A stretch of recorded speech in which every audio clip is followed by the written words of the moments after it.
Bismillahirrahmanirrahim. Dear students, today we will discuss Newton's first law of motion. You know that the statement of Newton's first law of motion is, if the net external force acting on an object is zero, the object will maintain its state of rest or of uniform motion. यानी इसका मतलब ये है कि जब फ़र्ज़ करें एक बॉडी रेस्ट में है या यूनिफॉर्म मोशन में है, अगर एक्सटर्नल फोर्स ना हो या नेट फोर्स ज़ीरो हो या वहाँ पे मतलब बैलेंस्ड फोर्स हो, तो बॉडी क्या होगी, रेस्ट में होगी या यूनिफॉर्म मोशन में होगी। यानी अगर एक्सटर्नल फोर्स ज़ीरो होगी या बैलेंस्ड फोर्सेस होंगे तो बॉडी या तो रेस्ट में रहेगी या यूनिफॉर्म मोशन में रहेगी। अगर आपको पता है, अगर हम मैथमेटिकली इसको लिख के, यानी अगर नेट फोर्स ज़ीरो होगी तो बॉडी क्या होगी, या तो रेस्ट में होगी या यूनिफॉर्म मोशन में होगी। इसका मतलब ये है कि चेंज इन वेलोसिटी क्या होगी, ज़ीरो होगी, यानी वेलोसिटी में कोई चेंज नहीं आएगा। या बॉडी तो रेस्ट में होगी और या यूनिफॉर्म मोशन में होगी। और आपको पता है कि जब बॉडी रेस्ट में होगी या यूनिफॉर्म मोशन में होगी तो एक्सेलरेशन क्या होगी, ज़ीरो होगी। तो न्यूटन फर्स्ट लॉ के मुताबिक अगर एक्सटर्नल फोर्स ज़ीरो होगी तो बॉडी क्या होगी, या तो रेस्ट में होगी या यूनिफॉर्म मोशन में होगी। अगर आप देख लें, the study of first law of motion can be divided into two parts, यानी हम दो हिस्सों में उसको डिवाइड कर सकते हैं। ये एक ये कि बॉडी क्या होगी, बॉडी एट रेस्ट, जब बॉडी रेस्ट में होगी तो आपको पता है, यानी न्यूटन लॉ के मुताबिक the body at rest will remain at rest if no net force acts on it, यानी बॉडी रेस्ट में होगी अगर नेट फोर्स क्या होगी, ज़ीरो होगी।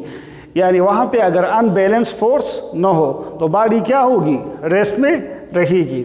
यानी ये बात तो हमारी समझ, यानी इट्स इजी टू अंडरस्टैंड, और हमारी कॉमन ऑब्जर्वेशन भी ये है कि फ़र्ज़ करें a book lying on a table, एक बुक पड़ा है, ठीक है, तो वो बुक वहाँ पे रहेगा जब तक उस बुक को कोई वहाँ से उठा न ले या वहाँ पे कोई एक्सटर्नल फोर्स ना हो। इसी तरह फ़र्ज़ करें a chair will remain stationary, फ़र्ज़ करें a chair lying in a room so it will remain stationary. और कब तक वहाँ पे वो चेयर रहेगी, जब तक एक्सटर्नल फोर्स ना हो। तो इसी वजह से, यानी ये तो कॉमन ऑब्जर्वेशन है हमारी। लेकिन न्यूटन का जो मतलब दूसरा हिस्सा, it will continue to move in a straight line with uniform speed if no net force on it. अब यानी अगर न्यूटन लॉ के मुताबिक अगर कोई बॉडी मोशन में होगी तो वो उस मोशन को क्या करेगी, जारी रखेगी। कब तक, जब तक एक्सटर्नल फोर्स ना हो। लेकिन हाउएवर और daily observation is against this.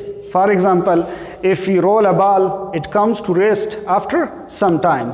आपने देखा होगा, लेकिन कॉमन जो हम डेली ऑब्जर्वेशन है इसके मुताबिक वो क्या है, यानी इसके के मुखालिफ जा रहे हैं। वो किस तरह, फ़र्ज़ करें हम एक बॉल को क्या करते हैं, किक करते हैं, हिट करते हैं, तो कुछ देर बाद वो बॉल क्या हो जाता है, रुक जाता है।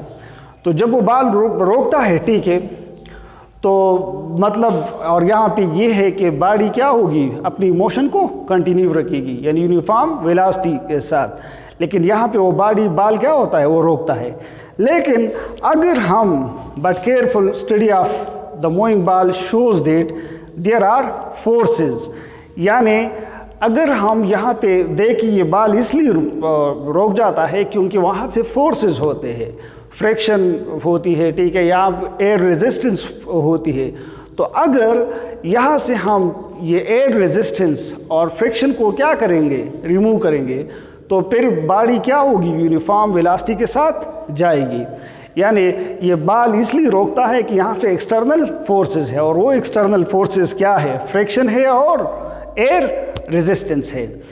एक और चीज़ जो समझने के लिए बहुत ज़रूरी है, आपको पता है कि मास क्या है, it's the measure of how much matter an object has, यानी एक ऑब्जेक्ट में मतलब कितना मैटर है, ठीक है। और आपको ये भी पता है, the more mass something has the more force is required to move it. फ़र्ज़ करिए, यानी जितनी मास ज़्यादा होगी तो वहाँ पे अगर आप उस चीज़ में मोशन पैदा करना चाहते हो या उसको स्टॉप करना चाहते हो तो ज़्यादा फोर्स रिक्वायर होगी। इसी तरह इनर्शिया क्या है? Is the property of object to resist changes in motion. Inertia हमारे पास क्या है?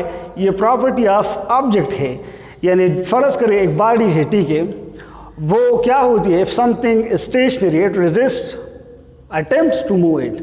फ़र्ज़ करें एक बॉडी स्टेशनरी है, रेस्ट में है, और आप उसको क्या करते हो?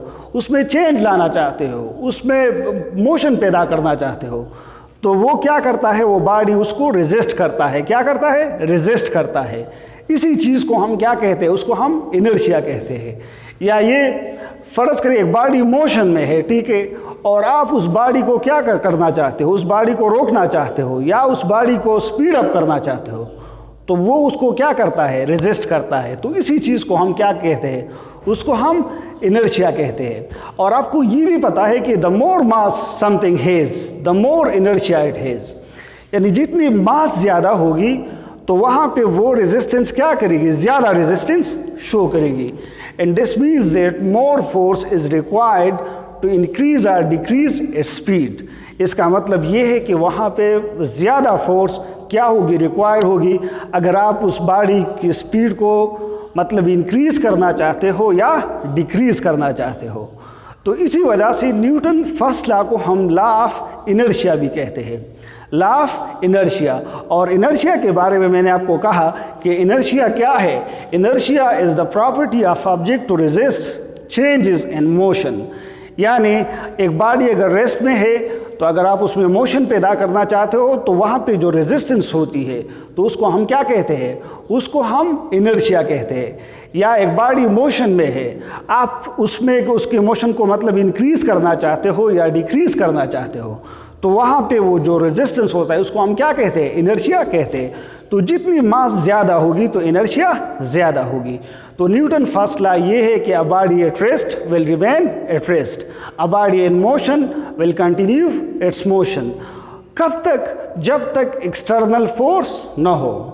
यानी यहाँ पे हम ये यानी नेट फोर्स का जो यूज़ करते हैं वो ये है कि फ़र्ज़ करें एक बॉडी पे बहुत ज़्यादा फोर्स है, लेकिन अगर वो एक दूसरे को मतलब एक दूसरे के इफेक्ट को कैंसिल करते हैं तो फिर ये क्या है? बैलेंस फोर्सेस है। क्या है? बैलेंस्ड फोर्सेस है। तो इस लॉ के मुताबिक एक बॉडी रेस्ट में रहेगी या मोशन में रहेगी, यानी यूनिफॉर्म वेलोसिटी के साथ जाएगी जब तक एक्सटर्नल फोर्स न हो।